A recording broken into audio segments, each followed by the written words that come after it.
The work I like to explore is about human experience and communication. Everyone in my family is deaf except for me. So Auslan, Australian Sign Language, is my native language. The works I create explore tactile communication, non-verbal sign language, and inclusion, and how to bring audiences together through their senses. So for me, words is my second language. I grew up signing, so I find words in the written form and also speaking form something that isn't completely natural for me. Like signing for me feels very, very natural. So I use those words as material. In Killing Time, it's a film that I made with my partner Nicholas and our two girls. Essentially, I wrote the film during lockdown in a way to express the madness that that goes on when you're in home in lockdown. I started going, what are all the words for hi? If I say hi, how many words end like hibernate, hypertension, hyperactive, hypernormal? And then I was like, I'm just going to Google it and see. And there was just like hundreds and hundreds of words. Careful. Hippocrates. High road. I guess it's magnifying everyday life. For me, creating that was a real relief. So as many people experienced at the start, there was a real sense of, I'm baking bread and this is fantastic. I can work from home. Although at that time I was a new mum, I had a newborn baby and I was very sick on cancer treatment. So I did bake bread. However, for us it was difficult because our families weren't able to come inside, our friends weren't able to come inside, and we had a food train of people giving us food.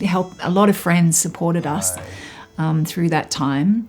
There were a lot of layers that were going on for us, and we didn't want to make the cancer experience too explicit in the film, but there is a scene where it's just us two and I'm in a hospital gown.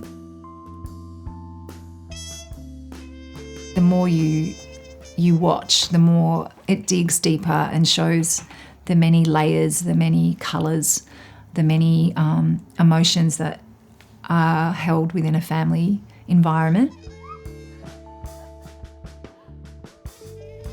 I guess I like audiences to reflect on how we communicate. And I think for people who hear and who don't sign, I think they feel like that's the only way. But as someone who speaks, can sign and do tactile sign, so it's called you can be bilingual, but you can also be bimodal or trimodal.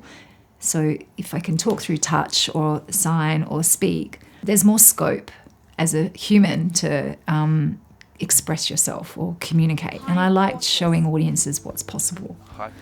And it's not about disability, it's about capacity and kind of how extraordinary humans can be in the way we can communicate. When I found out I had cancer and I'd just had a baby, there was a time when we didn't know how long I would be here.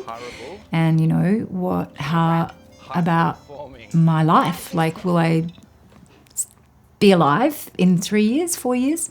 I have a baby, for Nicholas and I, it was an epic time. And then when COVID hit, it was like, God, then I can't even go outside because now I'm immune compromised and, oh my God.